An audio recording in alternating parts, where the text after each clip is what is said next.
आज Indian market में Iran Israel war का मैसिव शॉक, जहां निफ्टी और सेंसेक्स करीब करीब 3% डाउन एंड रफली 7 lakh crore rupees of capital wiped out from the market. And India is not only impacted with this Iran Israel war. वहीं अगर एशियन मार्केट की बात करें तो Japan Nikki and south Korea KOSPI fails nearly about 2.5% and Hang Seng is रफली down bye 1.6%। वहीं wall street the डाउ fail for 1.7% and NSP 500 and Nasdaq slip for 1.4 और 1.3%। अब ऐसे में मेजर क्वेश्चन ये आता है कि हम अपने पोर्टफोलियो को कैसे सेव करें इस मैसिव शॉक से, जहां पर war is escalating between Iran and Israel. Oil price is surge to $120 per barrel and impacting global supply for oil, seed stock, fertiliser, urea, aluminium and steel, जो कि आगे जाके ग्रेटर इन्फ्लेशन का कारण बन सकता है। और वही फियर हमने यूएस फेड रिजर्व की report and European Central Bank and Bank of England की रिपोर्ट में इंडिकेट किया। एंड फेड ने रेट को स्टेडी रखा and there is no change in the Fed rate. और जिसके बाद गोल्ड और सिल्वर में भी मैसिव करेक्शन आई, जिसके पीछे यूएस डॉलर स्ट्रेंथिंग, क्योंकि यूएस को ऑयल प्राइस से कोई इंपैक्ट नहीं पड़ेगा और even in fact and on the contrary US dollar की demand is increasing because of oil US dollar trade and Fed के रेट कट ना होने से बॉन्ड यील्ड इज इंक्रीजिंग, तो the capital from the gold is shifting to bond. इसलिए gold और silver में massive correction है एंड इवन इन्फ्लेशन में trigger at a higher point in the near future because of Iran has attacked on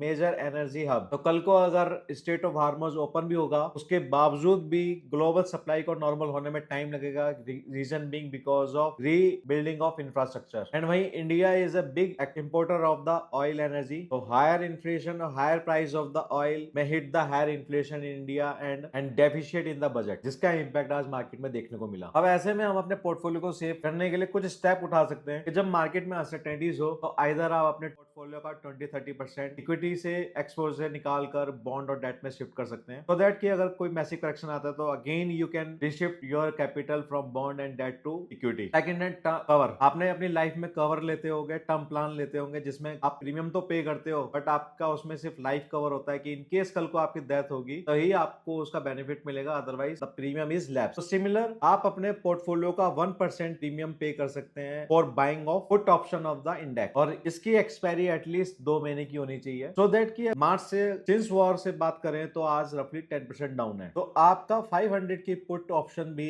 आज की rate में nearly 2000 से 2500 के बीच में ट्रेड कर रही होगी, यानी your 1% premium has become 4 times right now and your portfolio is down by 10%। We consider as a apple to apple. तो buy put option you have gain 3%, so your portfolio is रफली down by 7% net. और अगर ये next 10% down होगा तो आपका put cover will benefit you 10 times of your 1% premium, and on the contrary your portfolio will be down by 20%, so you will have a loss of only 10%